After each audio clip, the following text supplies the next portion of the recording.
మోడీ పాలనపై విమర్శలు గుప్పించారు మంత్రి పొన్నం ప్రభాకర్.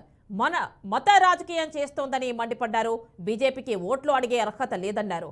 సిగ్గు లేకుండా పార్టీ నేత ఫోటో కాకుండా భగవంతుడి ఫోటో పెట్టుకుని ఓట్లు అడుగుతున్నారని ఎద్దేవా చేశారు.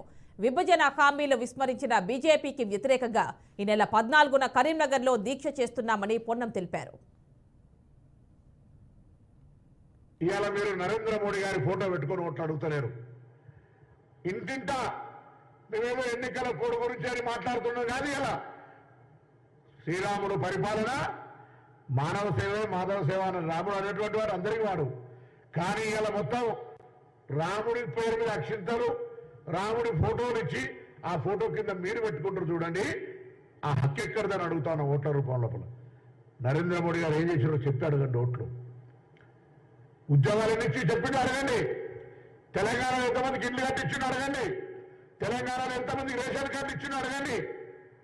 తెలంగాణ పేదలకు, వితంతువులకు, వృద్ధాప్యులకు ఎంత ఏమేమి ఇచ్చిండు అడగండి. అవన్నీ మాట్లాడరు. గాలి కబుర్లు, సొల్లు కబుర్లు. ఏమనంటే భావోద్వేగాలను రెచ్చగొట్టి భారత నిర్మాణానికి అవసరం ఉండేటువంటి అంశాన్ని పక్కన పెట్టి భావోద్వేగాలను రాజకీయం చేస్తా ఉన్నారు. మేము భారతదేశ అభివృద్ధి కావాలని కోరుకుంటా ఉన్నాం. రాముడు ఒక్కరి వాడు కాదు.